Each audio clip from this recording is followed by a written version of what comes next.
कोलकाता से करीब 17 किलोमीटर दूर हुगली के कोन नगर में एक ऐसी वारदात हुई जिसने पूरे इलाके को हिलाकर रख दिया। 8 साल का मासूम श्रेयांश जब उसकी कजिन बहन मैन घर पहुंची तो जो नजारा उसने देखा वो जिंदगी भर भूल नहीं सकती। श्रेयांश खून से लथपथ जमीन पर पड़ा था। उसके हाथ की नसें कटी हुई थीं, सिर बुरी तरह कुचला गया था और पूरे शरीर पर चोट के गहरे निशान थे। किसी ने उसे बेरहमी से मार डाला था। कमरे में चारों तरफ खून ही खून फैला था और जमीन पर एक किचन नाइफ पड़ी हुई थी। कमरे में टीवी तेज आवाज में चल रहा था, मानो कातिल ने जानबूझकर ऐसा किया हो ताकि कमरे के अंदर होने वाली चीख पुकार की आवाज बाहर न जाए। जब पुलिस वहां पहुंची तो बॉडी की हालत देखकर एक ही सवाल सबके दिमाग में घूम रहा था। इतने छोटे बच्चे से आखिर किसे इतनी नफरत थी जो इतनी क्रूरता से उसे मार दिया गया। ऐसा लग रहा था जैसे मारने वाले को यह यकीन कराना था कि बच्चा किसी भी हालत में जिंदा न बचे। डेड बॉडी को पोस्टमार्टम के लिए भेज दिया गया। घर के अंदर मातम पसरा था। मां बाप का रो रोकर बुरा हाल था। पुलिस ने तुरंत जांच शुरू कर दी। कॉल रिकॉर्ड्स और इलाके के हर सीसीटीवी फुटेज की छानबीन शुरू हो गई। श्रेयांश के पिता पंकज शर्मा कोलकाता की एक प्राइवेट फर्म में काम करते थे और मां शांता शर्मा एक रेस्टोरेंट में। शादी को 10 साल हो चुके थे और श्रेयांश उनका इकलौता बेटा था जो 4ठी कक्षा में पढ़ता था। सबसे पहले पुलिस ने घर की तलाशी ली। खिड़की दरवाजों पर जबरन घुसने के कोई निशान नहीं थे। घर का एक एक कीमती सामान अपनी जगह पर था, यानी चोरी डकैती का मामला नहीं था। घर में एक कुत्ता भी था जो हर अनजान शख्स पर भौंकता था, मगर पड़ोसियों से पूछताछ में पता चला कि मंगलवार दोपहर 2 से 4 बजे के बीच यानी वारदात के वक्त किसी ने भी कुत्ते को भौंकते नहीं सुना। ना कोई फोर्स्ड एंट्री, ना चोरी, ना कुत्ते का भौंकना। तीनों बातें एक ही ओर इशारा कर रही थीं, कातिल घर का ही कोई है। पुलिस ने आसपास के रिश्तेदारों, दोस्तों और पड़ोसियों के नंबर लेकर जांच शुरू की, लेकिन कॉल रिकॉर्ड से खास कुछ नहीं मिला। अब बारी आई मोहल्ले में लगे सीसीटीवी कैमरों की जांच की।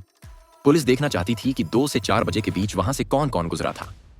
और तभी एक फुटेज में एक महिला नजर आई जो मोहल्ले में आ जा रही थी। चेहरे पर मास्क था, लेकिन उसकी बॉडी लैंग्वेज कुछ अजीब थी। पुलिस को शक हुआ और उन्होंने वो फुटेज श्रेयांश के माता पिता को दिखाया। मां ने तो पहचानने से मना कर दिया, लेकिन पंकज शर्मा ने उसे देखते ही पहचान लिया।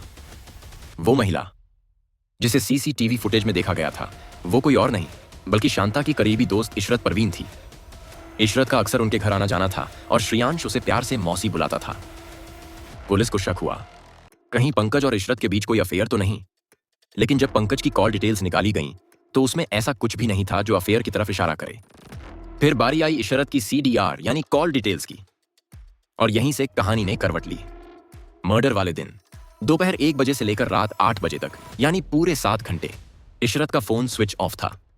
साथ ही उसकी रोजाना घंटों बात होती थी एक खास नंबर पर।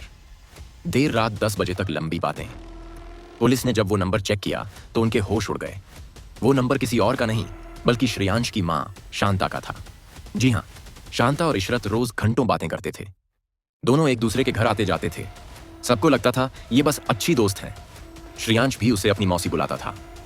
लेकिन जब पुलिस ने पंकज से इस बारे में पूछा तो पंकज ने कहा, हाँ, मुझे इन दोनों के रिश्ते के बारे में पहले से पता था, लेकिन बेटे और समाज की इज्जत के लिए मैंने चुप रहना बेहतर समझा। अब सवाल था, इन सब का श्रेयांश की हत्या से क्या कनेक्शन है? क्योंकि इशरत का फोन मर्डर के टाइम पर स्विच ऑफ था और वो सीसीटीवी में उसी एरिया, उसी गली में दिखाई दी थी। पुलिस ने बिना वक्त गंवाए इशरत और शांता दोनों को हिरासत में ले लिया। पूछताछ के दौरान शांता टूट गई। उसने कबूल कर लिया, हाँ, मैंने ही अपने बेटे का मर्डर किया और इसमें मेरी मदद इशरत ने की। यह सुनकर पुलिस भी सन्न रह गई। एक मां को अपने ही बेटे की कातिल, लेकिन क्यों? क्या वजह थी कि उसने इतना बड़ा, इतना हैवानियत भरा कदम उठा लिया? असल में मर्डर वाले दिन जब श्रेयांश स्कूल से घर लौटा तो उसने अपनी मां को इशरत के साथ बेड पर एक कंप्रोमाइजिंग पोजीशन में देख लिया।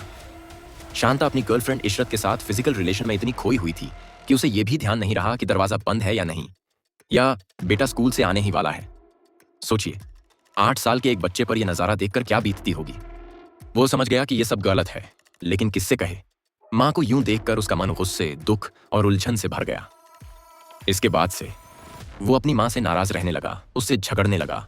वहीं शांता को यह डर सताने लगा, कहीं बेटा ये बात किसी को पता ना दे, वरना मेरी बदनामी हो जाएगी।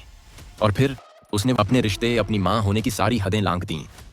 इशरत के साथ मिलकर अपने ही बेटे की बेरहमी से हत्या कर दी। शांता ने पहले श्रेयांश का सिर दीवार पर दे मारा, फिर टेबल पर जोर से पटका। इसके बाद घर में रखी एक भारी मूर्ति उठाई और पूरे जोर से उसके सिर पर वार किया। लेकिन इतने पर भी उसका दिल नहीं भरा। वो किचन में गई, एक चाकू लेकर आई और अपने मासूम बेटे की कलाई की नस काट दी।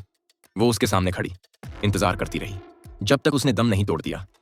सोचिए, इस वक्त मां का दिल नहीं पिघला, रिश्तों की कोई परवाह नहीं रही, बस हैवानियत हद से पार हो गई। ये पूरी वारदात कैमरे में इसलिए कैद हो पाई क्योंकि जिस रास्ते से इशरत घर आई थी उसी रूट पर सीसीटीवी लगा था।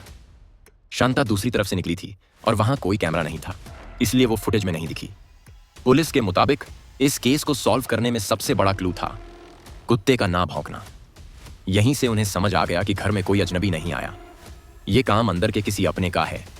और फिर सारी कड़ियां जुड़ गईं और सामने आया वो सच जिसने सबको हिला दिया। तो ये था आज का केस।